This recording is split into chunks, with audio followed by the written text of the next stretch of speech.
यहाँ पर हम देखते हैं अस्पताल की कमी, मैंने अभी सवाल किया था कि अस्पताल की कमी जो है वो यहाँ पर ज़रूर महसूस होती है। क्या लग रहा है कि आने वाले समय में किस तरीके का अस्पताल यहाँ पर होना चाहिए? सबसे पहले तो मैं न्यूज़ 24 एमपी छत्तीसगढ़ का बहुत आभार व्यक्त करूँगा कि जो मेरे को ये मंच प्रदान किया। दूसरा, कोई भी बात शुरू करने से पहले कल जो एक दर्दनाक घटना हुई, जी। जो दिल्ली ब्लास्ट हुआ, उनमें जिन भी लोगों ने अपने परिवारजनों को, अपने चाहने वालों को खोया, उनके प्रति मैं अपनी संवेदनाएं व्यक्त करना चाहता हूँ। फिर आपके सवाल पे कि यहाँ पे किस तरीके का एक हॉस्पिटल होना चाहिए। देखिए, यहाँ पे आसपास में अगर हम 60-70 किलोमीटर की एक पेरीफेरी का जी। रेडियस खींचे, तो बड़वानी हो, खरगोन हो, धामनोद हो या शिरपुर हो, एक प्राइमरी हेल्थ केयर का फैसिलिटी हर जगह अवेलेबल है। सेंधवा उस चीज़ से वंचित रहा हमेशा। बेसिक लेवल पे एक हेल्थ केयर फैसिलिटी मिल जाए पेशेंट को, चाहे ट्रॉमा का पेशेंट हो, चाहे हार्ट अटैक का मरीज हो, ये जी। इमरजेंसी सुविधाएं हैं, चाहे स्ट्रोक का पेशेंट हो।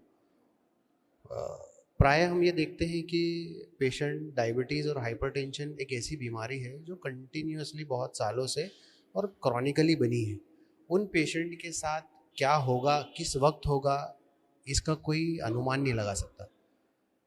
तो उतना एक बेसिक फैसिलिटी हमको मिल जाए। हम ये नहीं चाह रहे कि एक टर्शरी केयर का सेंटर हो जाए, एक सेकेंडरी लेवल का जो फैसिलिटी है जहाँ हमको मिल जाए, ताकि हम पेशेंट को स्टेबलाइज करके एक बड़ी जगह पे रेफ़र कर पाए। इतना एक बेसिक हेल्थ केयर का फैसिलिटी हमको अवेलेबल होना चाहिए। जिशान सर, लगातार आप टीबी के मरीजों को स्पेशली देख रहे हैं। क्या लग रहा है कि टीबी के मरीजों की संख्या क्यों बढ़ रही है?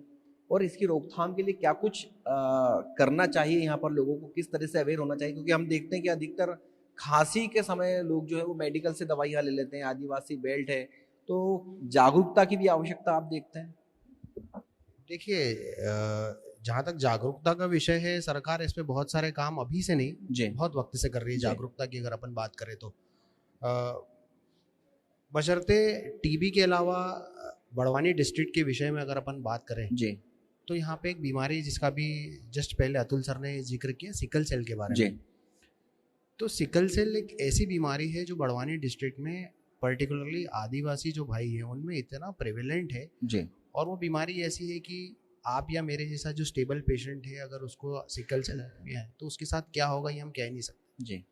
स्टेबल पेशेंट आया है चल के हॉस्पिटल में और 5 मिनट में उसकी जान भी जा सकती है। ठीक है। तो जागरूकता का तो कोई विषय नहीं, हर आदमी को, सबको पता है कि सिकल सेल नाम की एक बीमारी है। बशर्ते उसका जो ट्रीटमेंट है, जी। उस ट्रीटमेंट पे डिस्कशन करने की बहुत ज़रूरत है। बिल्कुल। पेशेंट का जो उस चीज़ को लेके रिस्पॉन्स है, जो स्पेशली सिकल सेल जी। के पेशेंट हैं, उसमें पेशेंट ट्रीटमेंट को डिसकंटिन्यू कर देता है। उस पॉइंट ऑफ टाइम पे जब पेशेंट हमारे पास प्रेजेंट करता है और हम जी। उसको दवाइयाँ देते हैं, पेशेंट स्टेबलाइज हो जाता है और पेशेंट उस ट्रीटमेंट को डिसकंटिन्यू कर देता है। अगर पेशेंट उस ट्रीटमेंट को कंटिन्यू करे तो जी। उसका जो लाइफ स्पैन है वो काफ़ी बढ़ सकता है। The other most important thing जो बहुत एक ज़रूरी है, जो आपने सवाल लाया टीबी का, जी। है ना, ये तो हमने एक मोटे स्तर पे बड़वानी डिस्ट्रिक्ट में सिकल सेल के बारे में बात करी। जी। ट्यूबरक्लोसिस के लिए कहावत है कि ये दुनिया जब से बनी और जब तक नष्ट नहीं हो जाती, जी। तब तक टीबी रहेगी। टीबी सबसे पुरानी बीमारियों में से एक है। अच्छा, टीबी के साथ जो दिक्कत ये है कि भारत की जो हवा है जी। उसमें ट्यूबरक्लोसिस है। आपको, मेरे को, यहाँ जितने भी श्रोतागण बैठे हैं, बिल्कुल। जितने आपके व्यूअर्स हैं, हर आदमी को ट्यूबरक्लोसिस जैसी बीमारी कभी भी हो सकती है। जी। अगर उसकी इम्यूनिटी किसी भी पॉइंट ऑफ टाइम पे सप्रेस होती है, जी। उसको ट्यूबरक्लोसिस होने के चांसेस बहुत ज़्यादा होते हैं। जी। पेशेंट को डायबिटीज़ हुआ, उसको ट्यूबरक्लोसिस हो सकता है। बिल्कुल। पेशेंट को किडनी की कोई समस्या हुई, पेशेंट को टीबी हो सकता है। खाना व्यवस्थित समय पे नहीं खा रहे हैं, पेशेंट को टीबी हो सकता है। जी। टीबी के साथ अच्छी बात यह है कि अगर आप सही समय पे टीबी को डायग्नोस करें तो वो इतने ब्यूटीफुली ठीक होती है। जी। सरकार बहुत सारे स्टेप्स ले रही है, आज से नहीं। अगर हम हिस्ट्री में जाके देखें तो आपने सुना होगा डॉट्स नाम का एक प्रोग्राम होता है। जी ठीक है, हालांकि डॉट्स जो है वो एक इंटरनेशनल लेवल पे प्रोग्राम ऑर्गेनाइज हुआ है। हमारे यहाँ इंडिया में RNTCP नाम की एक चीज़ हुआ करती थी। जी RNTCP ने डॉट्स को 1997 में एक्वायर किया, मतलब उसको एक्सेप्ट किया।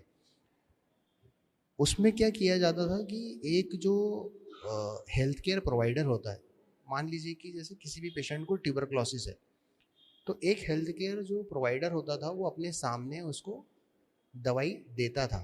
That is direct observation treatment short course उसका फुल जी फॉर्म, वो उसको दी जाती थी। धीरे धीरे जब ये RNTCP प्रोग्रेस होता रहा, 2020 में क्या हुआ कि RNTCP को NTEP में कन्वर्ट कर दिया गया। इसका मतलब होता है नेशनल ट्यूबरक्लोसिस एलिमिनेशन प्रोग्राम। उसका मकसद ये था कि NTEP को 2025 तक, बाय द एंड ऑफ 2025, हम ट्यूबरक्लोसिस को एलिमिनेट करें। काफ़ी कुछ लेवल पे हमने उसको कंट्रोल तो कर लिया है, बट क्या हम एलिमिनेशन की तरफ है? नहीं। सरकार बहुत सारे, मतलब मेरे को ऐसा लगता है कि भारत देश के इतिहास में अगर कोई एक बीमारी है जिसके लिए सरकार ने बहुत अच्छा काम किया है, वो जी ट्यूबरक्लोसिस। जनता के नॉलेज में अगर नहीं हो, व्यूअर्स के नॉलेज में नहीं हो, आपके नॉलेज में नहीं हो, तो मैं आपको एक ड्रग के बारे में बताना चाहता हूँ। एक ड्रग होता है बेडाक्विलिन। जी बेल्जियम की एक फार्मास्यूटिकल कंपनी जेंसन, जी जिससे गवर्नमेंट ऑफ इंडिया उसको इम्पोर्ट करती है। द टाइम जब मैं पोस्ट ग्रेजुएशन कर रहा था, उस टाइम पे बेडाक्विलिन नाम का जो दवाई, जो ब्रांड नेम सर्टूरो नाम से जी आता है, उसकी 188 tablet government of India 13.5 lakh रुपए में इंपोर्ट करती थी एक पेशेंट जी के। तो इस लेवल पे जाके भी सरकार काम कर रही है, बशर्ते पेशेंट का कंप्लायंस हो। आज किसी भी पेशेंट को ट्यूबरक्लोसिस होता है तो उसको ये चाहिए कि भाई ट्रीटमेंट अगर हमको 6 महीने के लिए एडवाइस किया गया है तो वो ट्रीटमेंट हमको लेना है। जी बीच में डिसकंटिन्यूशन, चक्कर क्या है कि पेशेंट को ठीक लगने लगता है, जी जैसे हाँ, ही उसको और ठीक फिर लगने लगता है वो उसको डिसकंटिन्यू कर बिल्कुल देता है, और वहाँ से चीज़ें खराब होती हैं। अच्छा, पेशेंट खुद जो डिसकंटिन्यू करता है, उसका बैक्टीरियल लोड तो ख़त्म होता नहीं है, वो अपने साथ साथ 2 4 5 और 10 लोगों को संक्रमित करता है। बिल्कुल that is one of the worst thing जो ट्यूबरक्लोसिस के साथ अटैच्ड है। जी। सर इसके साथ ही अगर हम बात करें तो आपके एजुकेशन की हम बात करते हैं। सर एजुकेशन आपने कहाँ से किया और क्या मकसद है कि आप इस बड़वानी सेंधवा के अंदर अपनी सेवाएं दे रहे हैं? देखिए, जहाँ तक मेरे एजुकेशन की बात है, तो जी मैं शुरू से लेकर आखिरी तक मेरा जितना भी प्राइमरी एजुकेशन हुआ या जी सेकेंडरी एजुकेशन हुआ, वो तो सेंधवा शहर से ही हुआ। जी प्राइमरी सेकेंडरी एजुकेशन सेंधवा का आज भी बहुत अच्छा है। जी बहुत अच्छी अच्छी स्कूल्स हैं। जिस हॉल में अपन बैठे हैं, यहीं पे मेरा जी 12th भी निकला। तो एजुकेशन प्राइमरी मेरा सेंधवा से ही हुआ। सेंधवा के बाद मैंने देश के बहुत ही प्रतिष्ठित मेडिकल कॉलेज से, कस्तूरबा मेडिकल कॉलेज मणिपाल से MBBS किया, जी और उसके बाद मेरा MD RD गार्डी उज्जैन से हुआ। अभी हाल फिलहाल खरगोन, बड़वानी और आसपास के 2 3 जिलों में मैं अकेला चेस्ट फिजिशियन हूँ। जी ये मेरा एजुकेशन। अभी वर्तमान में मैं श्री नारायण दास ट्रस्ट के लिए एज ए MD काम कर रहा हूँ। जी।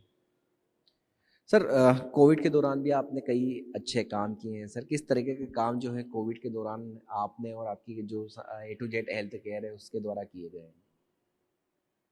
कोविड के दौरान सबसे इम्पोर्टेंट चीज़, पहली बात तो जी कोविड के बाद ही लोगों को पता पड़ा कि चेस्ट फिजिशियन नाम का एक कोई बिल्कुल डॉक्टर होता है। अच्छा, मैं एक अकेला चेस्ट फिजिशियन था डिस्ट्रिक्ट में, तो उसका काफ़ी सारा बर्डन मेरे ऊपर था। जी हर आदमी को ये चाहिए था कि कोई चेस्ट फिजिशियन, चाहे मैं हूँ चाहे और कोई डिस्ट्रिक्ट में या कहीं पे भी कोई चेस्ट फिजिशियन है, तो हर जी आदमी को ये चाहिए था कि अगर हमको कोविड हुआ है तो एक चेस्ट फिजिशियन हमको देख ले तो ज़्यादा बेटर है। हालांकि बहुत सारी अदर स्पेशलिटीज़ ने बहुत ही अच्छा और बहुत उम्दा काम किया, but being a chest physician मेरे ऊपर रिस्पॉन्सिबिलिटी काफ़ी थी। काफ़ी सारा डिस्ट्रिक्ट का लोड मेरे को देखना था। एक्सपीरियंस मेरा काम के रिलेटेड ऐसा है कि मैं कभी भी नहीं हालांकि सेंचुरी में एक बार पेंडेमिक्स होते हैं। इससे पहले जो पेंडेमिक था वो शायद 1919 में हुआ, स्पेनिश फ्लू का पेंडेमिक। तो इस तरीके की बीमारियां प्रायः नहीं हो और पेंडेमिक नहीं हो तो ज़्यादा बेटर है। पर वो एक ऐसा एक्सपीरियंस था कि सेंचुरी में एक बार मिलता है, रात रात भर काम करना और वर्कलोड देखना, लोगों में डर बहुत था। कोविड अपने आप में कोई एक बहुत डेंजरस बीमारी नहीं थी, नॉर्मल निमोनिया था। उसको लोगों ने बहुत एग्जैगरेट करके और डर से लेके काफ़ी एग्जैगरेट कर दिया। बशर्ते कोविड अपने आप में कोई ऐसा बहुत नॉर्मल सा निमोनिया है। लेकिन सर क्या लग रहा है आज भी जो लंग्स हैं जो कोविड के इफेक्ट से कहीं ना कहीं कमजोर हुए थे, क्या आज भी जब आप डॉक्टर पेशेंट को देखते हैं तो क्या लंग्स जो हैं वो 70% 80% लगभग काम करते हैं लोगों के, 20 से 30% जो लोग हैं उनके 30% के आसपास लंग्स हैं वो कम काम कर रहे हैं? हाँ, कोविड के साथ जिन लोगों ने टाइमली इंटरवेंशन लिया, जी। वो लोग तो ब्यूटीफुली रिकवर करे। बट सिंस एक वायरल निमोनाइटिस का एक केस था, तो कुछ लोगों में एक टर्म होता है जिसको हम फाइब्रोसिस बोलते हैं मेडिकल टर्म में। फाइब्रोसिस मतलब किसी भी कोई भी तरीके की अगर आपको इंजरी होती है तो बॉडी उसको हील करने का एक मैकेनिज्म होता है जी। जिसको अपन फाइब्रोसिस बोलते हैं। वो फाइब्रोसिस जो रेसिडुअल फाइब्रोसिस है ना, वो फाइब्रोसिस लंग्स में रह जाती है। उसकी वजह से पेशेंट को सांस लेने में कई बार ठंडे मौसम में दिक्कत होती है कि एक पर्टिकुलर एरिया जो लंग का है वो थोड़ा ऑप्टिमल से कम काम करने लगता है, तो पेशेंट को थोड़ी बहुत तकलीफ होती है। बशर्ते ऐसा है कि पेशेंट अगर टाइमली अपना रूटीन चेकअप करवाते रहें और दवाइयों का फॉलोअप लेते रहें तो I think he should be comfortable. कोई बहुत बड़ी थैंक दिक्कत यू नहीं। सर।